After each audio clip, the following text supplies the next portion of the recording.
오늘도 하나님의 은혜가 저와 여러분에게 함께하기를 기원합니다. 야곱의 나이가 147세입니다. 야곱은 요셉의 두 아들 므낫세와 에브라임을 자기 아들로 양자 삼았습니다. 그리고 요셉에게 세겜 땅을 주어서 요셉이 야곱의 상속자라는 것을 확정했습니다. 야곱에게는 네 아내가 있었습니다. 레아와 라헬 그리고 실바와 빌하입니다. 여기서 뒤에 있는 실바와 빌하는 여종이죠. 그러니까 레아와 라헬은 아내입니다. 본처죠. 실바와 빌하에게서 태어난 아이들은 쉽게 말하면 이제 서자가 되겠습니다. 야곱은 라헬과 결혼하려고 했지만 삼촌 라반이 자기를 속여서 레아와 먼저 결혼했습니다. 그 다음에 라헬과 결혼했습니다. 그래서 레아를 통해서 낳은 첫째는 르우벤이고 라헬을 통해서 낳은 첫째는 요셉이죠. 그러니까 장자라는 면에서 보면은 르우벤과 요셉은 분명히 첫째로 태어났으니까 장자인데 결혼한 순서로 따지면 르우벤이 장자입니다. 그러나 이 르우벤은 이전에 범했던 죄 때문에 장자의 자격을 잃게 됩니다. 그래서 요셉이 장자가 됩니다. 역대상 5장 1절과 2절 말씀을 같이 한번 읽어보겠습니다. 이스라엘의 장자 르우벤의 아들들은 이러하니라. 르우벤은 장자라도 그의 아버지의 침상을 더럽혔으므로 장자의 명분이 이스라엘의 아들 요셉의 자손에게로 돌아가서 족보에 장자의 명분대로 기록되지 못하였느니라. 유다는 형제보다 뛰어나고 주권자가 유다에게서 났으나 장자의 명분은 요셉에게 있으니라. 아멘. 그래서 야곱이 누가 상속자인지 누가 장자인지를 분명하게 한 다음에 이제 오늘 말씀처럼 아들들을 다 불러서 유언을 남깁니다. 이 유언을 보면은 야곱이 자기 아들들에게 복만 빌지 않았습니다. 우리는 죽기 전에 자녀들에게 무엇을 남기고 무엇을 이야기해주고 싶겠습니까? 잘 살라고 복 받으라고 하고 싶지요. 그런데 야곱은 그렇게 얘기하지 않았어요. 야곱은 그런 이야기를 하는 것이 아니라 선지자로서 하나님의 사람으로서 예언을 합니다. 그러니까 다르지요. 어떻게 다른가? 1절 말씀에 야곱이 그의 아들들을 불러 이르되 너희는 모이라. 너희가 후일에 당할 일을 내가 너희에게 이르리라. 그러니까 이 야곱의 유언은 예언인 것입니다. 예언. 2절에 너희는 모여 들으라. 야곱의 아들들아 너희 아버지 이스라엘에게 들을지어다. 첫째 르우벤아 너는 내 장자요 내 능력이요 내 기력의 시작이라. 위풍이 월등하고 권능이 탁월하다마는 모래 끓음 같았은즉 너는 탁월하지 못하리니 내가 아버지의 침상에 올라 더럽혔음이로다. 그가 내 침상에 올랐었도다. 르우벤은 아버지의 침상에 올라 더럽혔습니다. 그게 언제 있었는가? 창세기 35장에 있습니다. 같이 한번 읽겠습니다. 창세기 35장 22절 말씀입니다. 이스라엘이 그 땅에 거주할 때 르우벤이 가서 그 아버지의 첩 빌하와 동침하매 이스라엘이 이를 들었더라. 야곱의 아들은 12이라. 아멘. 이것은 하나님께서 금지하신 성적인 범죄 중 하나입니다. 레위기 18장을 보면은 하면 안 되는 범죄 목록이 쭉 나오는데 그 중에 하나가 바로 이 죄입니다. 르우벤은 이를 범함으로써 장자의 명분을 상실했습니다. 그 다음 이제 시므온과 레위입니다. 5절에 시므온과 레위는 형제요 그들의 칼은 폭력의 도구로다. 시므온과 레위는 이전에 세겜성 사람들을 몰살시키는 일을 했습니다. 무슨 일이 있었냐면 그때 세겜의 추장 세겜이 세겜성을 구경하러 온 야곱의 딸 디나를 강간했지요. 있을 수 없는 일이 일어난 것입니다. 있어서는 안 되는 일이 일어난 것입니다. 이때 이 디나의 오빠들이 가진 분노와 복수심은 우리가 충분히 이해할 수 있습니다. 얼마나 화가 났겠습니까? 문제는 이 일을 풀어가는 과정이었습니다. 디나와 결혼하겠다면서 무엇이든지 요구하는 대로 다 들어주겠다는 말에 뭘 하라고 하냐면 할례를 하라고 합니다. 할례를 행하면 결혼할 수 있게 하겠다고 합니다. 근데 이게 진심이었나요? 아니죠. 속이는 거였죠. 할례를 행하여 약해진 틈을 타서 죽이려고 한 것입니다. 그러니까 하나님께서 제정하신 거룩한 성례를 살인과 복수의 수단으로 사용한 것이죠. 그리고 우리가 세겜 사람들의 속내는 다 알 수 없지만 약속대로 할례를 행한 그들을 죽인 것은 선을 넘는 범죄인 것입니다. 그래서 말씀하시죠. 그들의 칼은 폭력의 도구로다. 그러면서 6절에 내 호나 그들의 모의에 상관하지 말지어다. 내 영광아 그들의 집회에 참여하지 말지어다. 그들이 그들의 분노대로 사람을 죽이고 그들의 혈기대로 소의 발목 힘줄을 끊었음이로다. 그 노여움이 혹독하니 저주를 받을 것이요 분기가 맹렬하니 저주를 받을 것이라. 내가 그들을 야곱 중에서 나누며 이스라엘 중에서 흩으리로다. 이 말씀대로 시므온의 후손은 어느 순간 유다의 후손과 함께 살다가 그 안에서 사라집니다. 시므온의 땅이 없어져 버려요. 그리고 레위의 후손은 잘 알다시피 이스라엘 전역에 흩어져서 살게 됩니다. 그 다음은 유다입니다. 8절에 유다야 너는 내 형제의 찬송이 될지라. 유다를 낳을 때 레아가 이렇게 말했습니다. 내가 이제는 여호와를 찬송하리로다. 그러니까 유다라는 이름 자체가 찬송하다라는 뜻을 갖고 있습니다. 이 이름처럼 형제의 찬송이 될 것인데 그 이유가 뭐냐? 내 손이 내 원수의 목을 잡을 것이요 내 아버지의 아들들이 내 앞에 절하리로다. 유다가 지금 이 이야기를 듣는 유다가 원수의 목을 잡는 것이 아니라 유다의 후손이 이렇게 하는 것이죠. 유다의 후손이 원수의 목을 잡고 그러면 모든 형제들이 유다의 후손에게 절한다라는 것입니다. 이걸 다시 한번 얘기하는데 9절에 유다는 사자 새끼로다. 내 아들아 너는 움킨 것을 찢고 올라갔도다. 그가 엎드리고 웅크림이 수사자 같고 암사자 같으니 누가 그를 범할 수 있으랴. 규가 유다를 떠나지 아니하며 통치자의 지팡이가 그 발 사이에서 떠나지 아니하기를 실로가 오시기까지 이르리니 그에게 모든 백성이 복종하리로다. 유다에게서 통치자가 나올 것이고 그래서 모든 백성이 유다에게서 나온 통치자에게 복종할 것입니다. 이 이야기를 할 때에는 이게 누군지 알 수 없지요. 왜냐하면 먼 미래에 일어날 일이기 때문입니다. 그러나 우리는 알지요. 가까이는 누구냐면 다윗 왕이고 그리고 멀게는 누구냐면 예수 그리스도이십니다. 11절에 그의 나귀를 포도나무에 매며 그의 암나귀 새끼를 아름다운 포도나무에 맬 것이요 또 그 옷을 포도주에 빨며 그의 복장을 포도즙에 빨리로다. 그의 눈은 포도주로 인하여 붉겠고 그의 이는 우유로 말미암아 희리로다. 그러니까 나중에 유다의 후손으로 왕이 나실 것인데 그 왕이 통치하는 나라는 어떤 나라냐? 우유와 포도주가 넉넉한 풍요롭고 복된 나라가 될 것이다. 그것을 얘기합니다. 그 다음 스불론입니다. 13절에 스불론은 해변에 거주하리니 그곳은 배 매는 해변이라. 그의 경계가 시돈까지 이르다. 나중에 스불론의 후손이 분배받은 땅이 그 땅의 위치가 어디냐면 이 시돈 근처입니다. 그러니까 정말로 이 말씀대로 이루어지죠.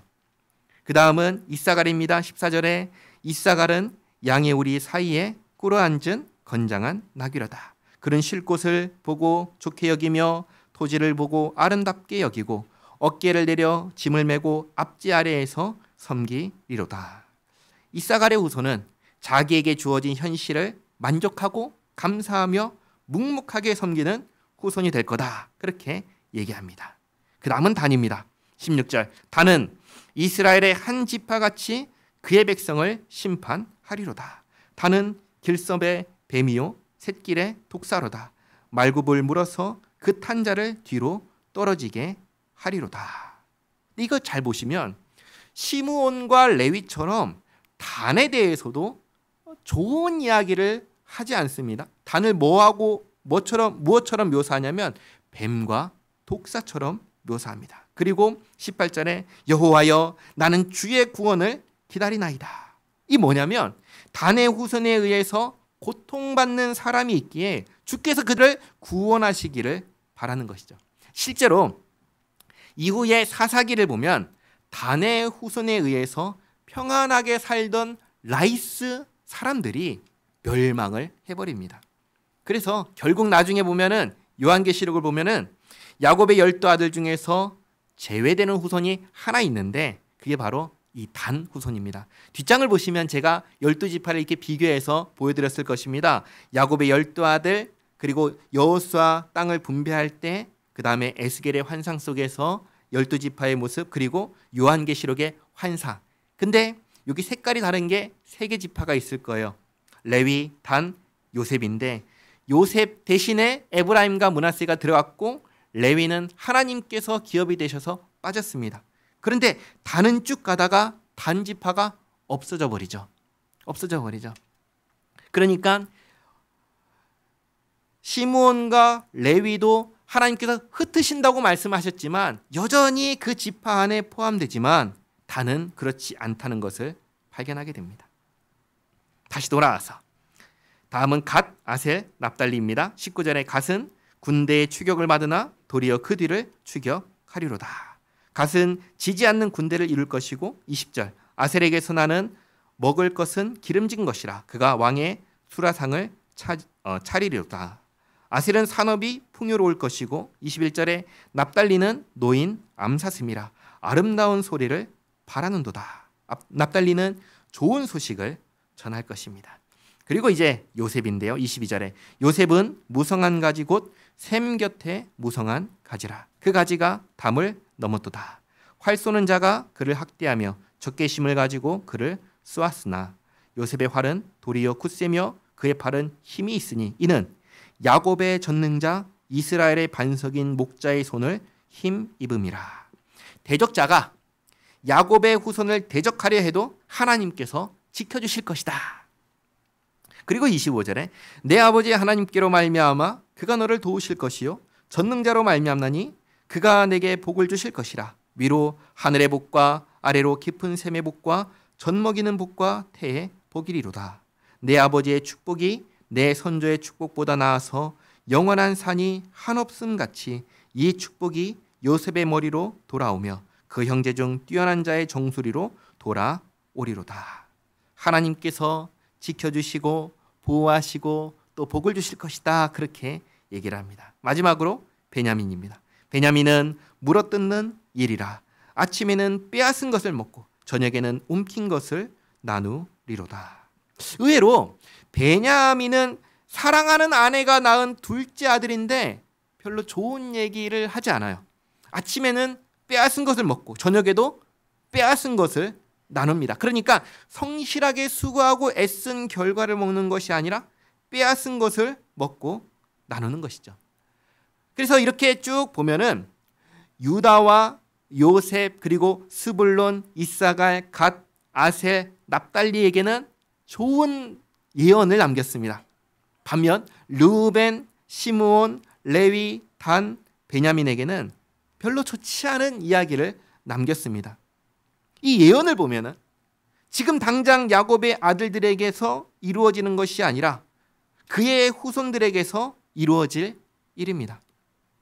좋은 예언을 받고 나쁜 예언을 받은 것은 지금 눈앞에 있는 그 사람에게 달린 것이 아니라는 것이죠. 쉽게 말해서 야곱이 죽기 전에 아들들 12명을 다 펼쳐놓고 얘는 내가 좋아하니까 좋은 이야기를 해줘야지. 얘는 내가 싫어하니까 나쁜 이야기를 해줘야지. 그게 아니라는 것입니다. 이건 다 사람이 마음대로 하는 것이 아니고 하나님께서 하시는 것입니다. 이렇게 28절에 이들은 이스라엘의 12지파라 이와 같이 그들의 아버지가 그들에게 말하고 그들에게 축복하였으니 곧 그들 각 사람의 분량대로 축복하였더라. 축복하였다. 다시 말해서 복을 빌었다라고 하는데 아까도 보았지만 좋지 않은 이야기도 있었습니다. 그런데 그것이 복이 될까요? 안 좋은 이야기 했잖아요. 나쁜 이야기 했잖아요. 근데 그게 어떻게 복이 될까요? 복이 됩니다. 예를 들면 시므온과 레위에게 뭐라고 하셨죠? 흩어질 거라고 하셨죠. 시므온은 말 그대로 흩어졌습니다. 흩어지고 사라졌습니다. 근데 레위는 시므온과 다르게 하나님께서 그들의 기업이 되어 주셨습니다. 그리고 레위는 시므온과 다르게 하나님의 말씀을 가르치는 직분을 주시며 이스라엘 전역에 흩어져 살면서 사라지지 않고 끝까지 남아서 말씀을 가르치게 하셨습니다. 그러니까 레위에게는 야곱의 이야기가 안 좋은 이야기, 나쁜 예언이 아니라 오히려 복이 된 것입니다. 왜? 시므온과 다르게 레위에게는 이것이 복이 되었을까요? 그 이유는 출애굽기와 민수기를 보시면 이스라엘이 범죄할 때 유일하게 하나님 편에 섰던 후손이 누구냐면 바로 레위입니다. 그러니까 어떤 얘기를 듣든지 간에 하나님 편에 서 있을 때 복이 된다는 사실입니다. 이게 중요한 것입니다. 우리 하나님은 어떤 하나님이신가요? 우리 하나님은 합력하여 선을 이루시는 하나님이십니다. 악을 선으로 뒤집으시는 분이 우리 하나님이십니다. 그러니까 우리가 하나님 편에 서 있다면 우리에게 일어나는 모든 일이 결국은 다 뭐가 돼요? 복이 되는 것입니다. 그러니 이 말씀을 듣고 자녀들이 자기의 모습을 돌이키면서 하나님 편에 서 있게 된다면 그야말로 축복의 말씀이 아닐 수 없는 것입니다.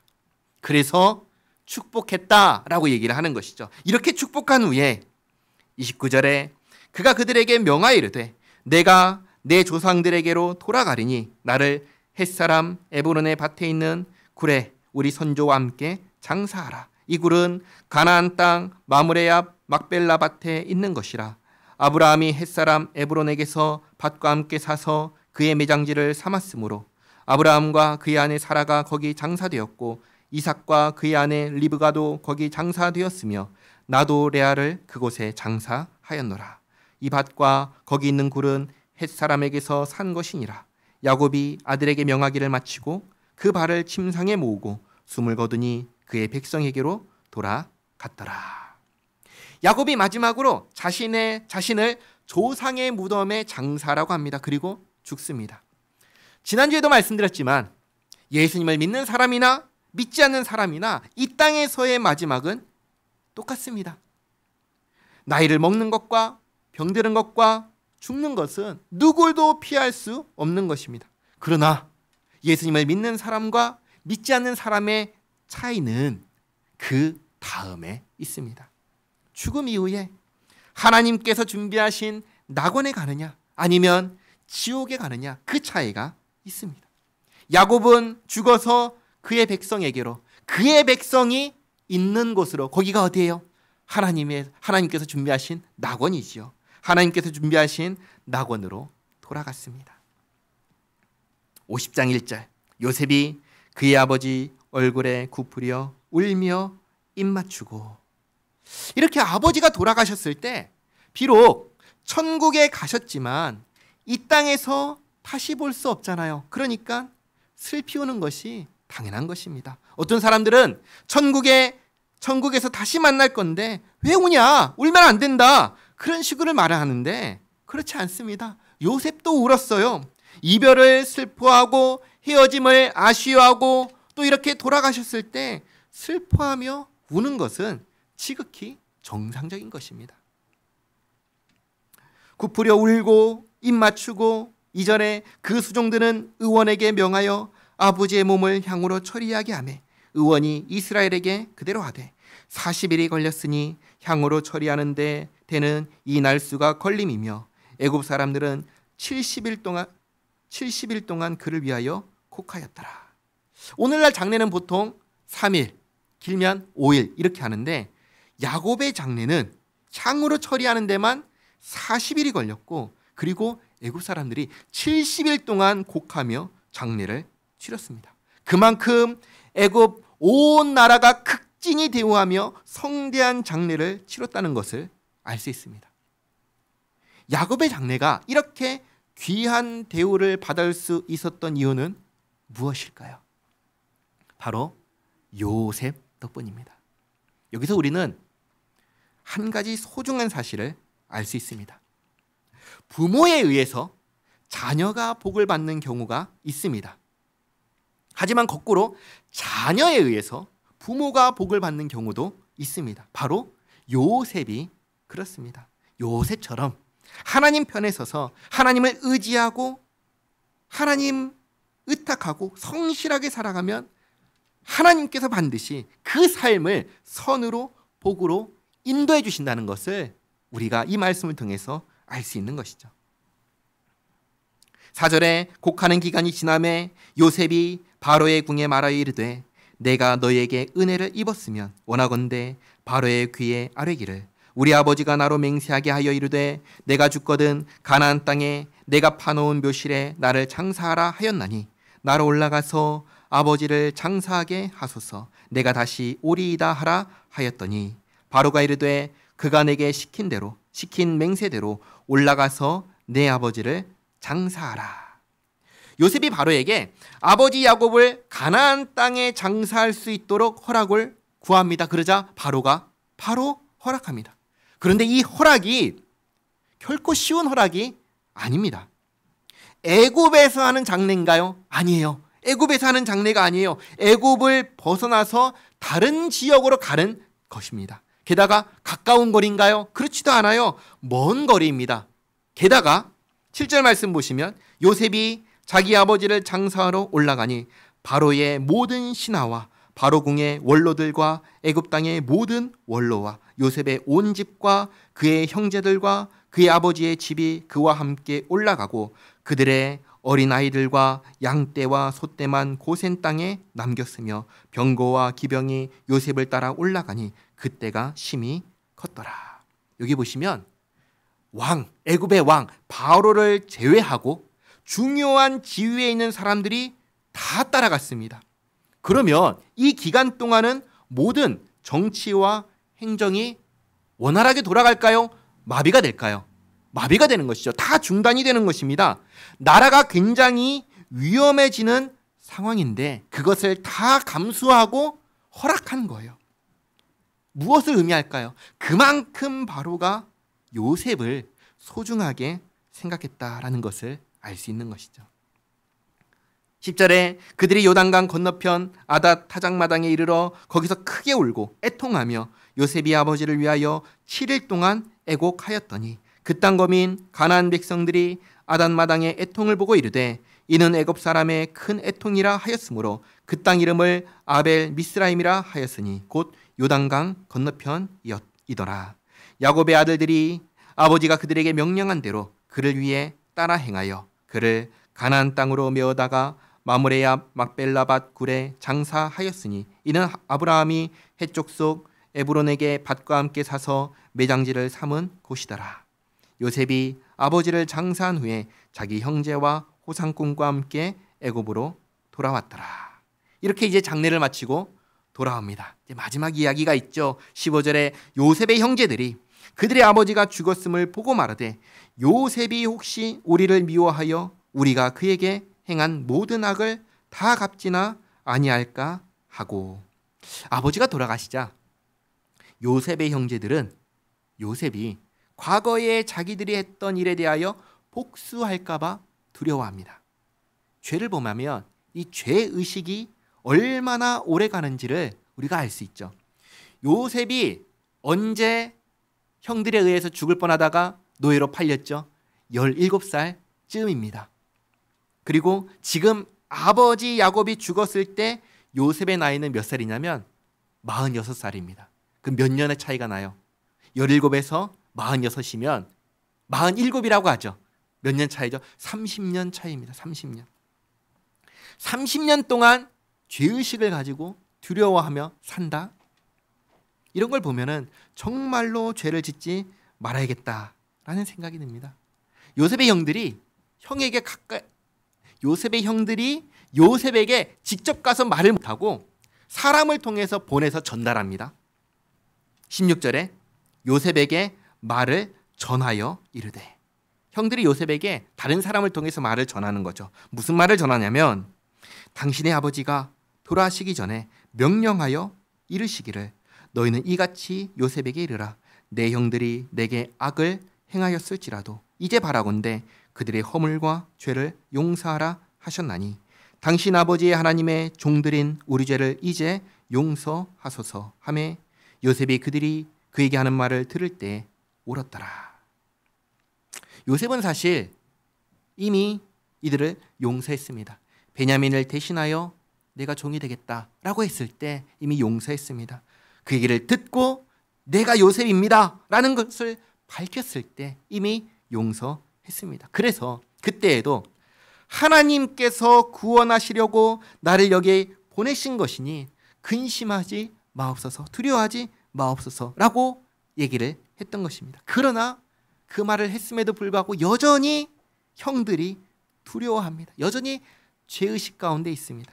그런 형들의 말을 듣고 요셉이 웁니다.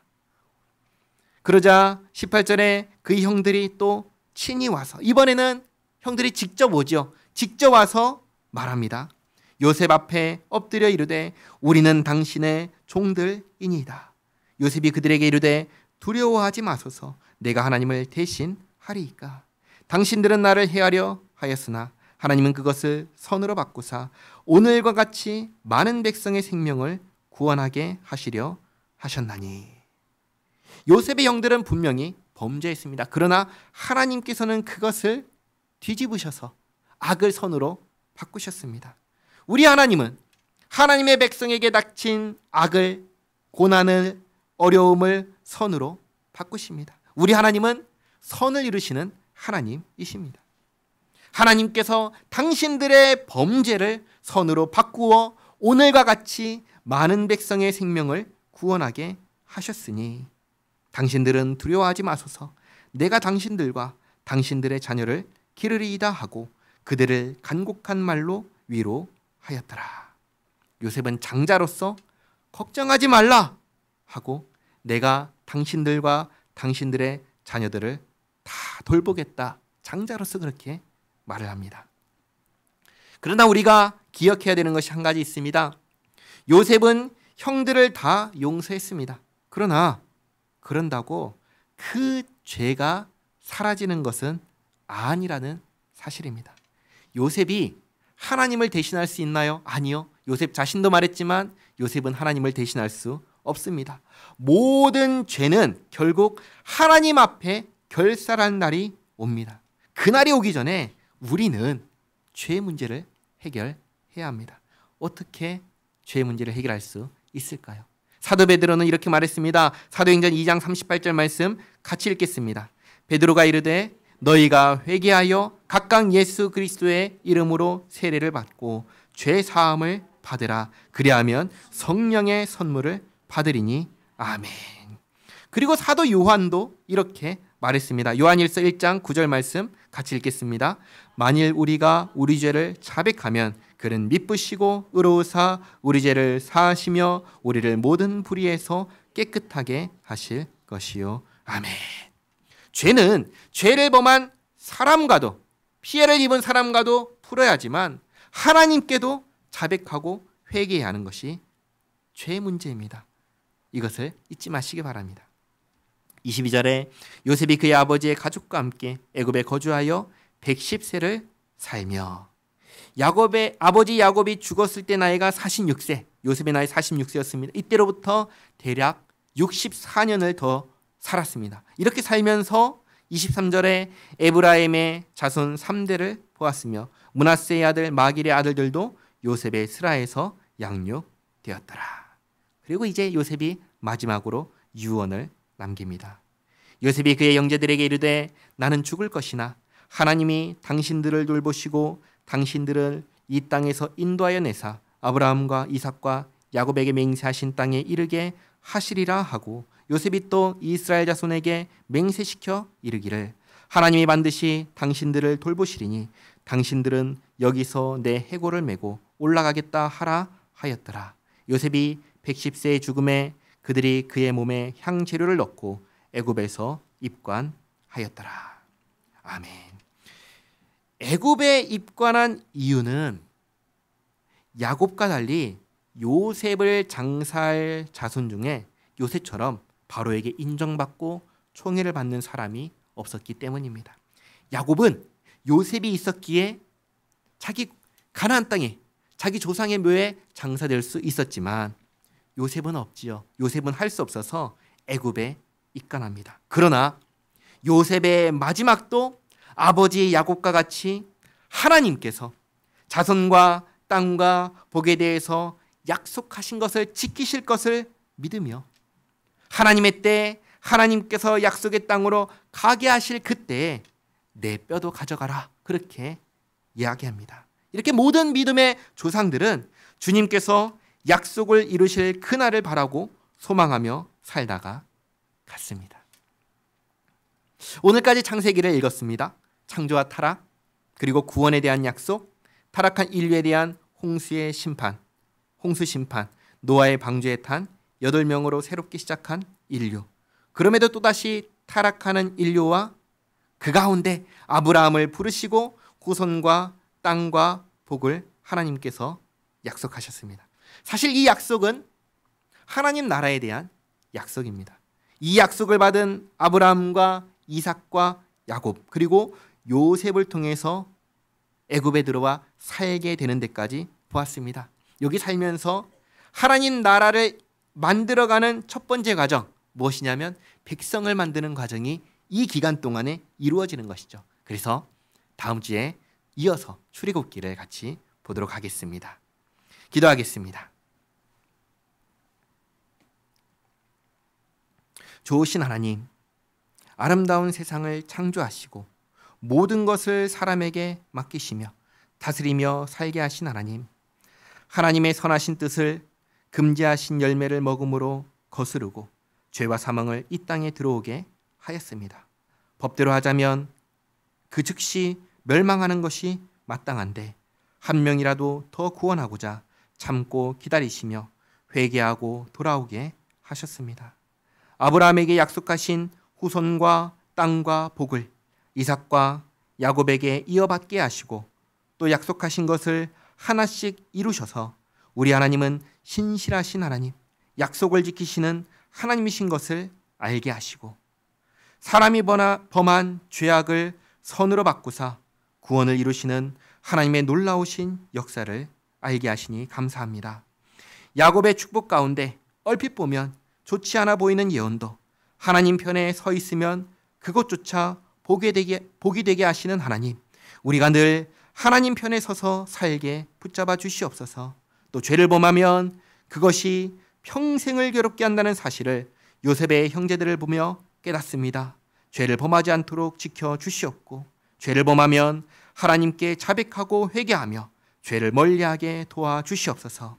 오늘까지 창세기를 살펴보게 하신 하나님, 계속해서 주님의 말씀을 읽어나갈 때 하나님의 역사를 깨닫게 하시고 무엇보다 우리를 향하신 하나님의 마음을 깊이 알게 하옵소서. 날이 갈수록 주님의 사랑을 알고 주님을 닮아가는 우리 모두가 되게 하옵소서. 예수님의 이름으로 기도하옵나이다. 아멘.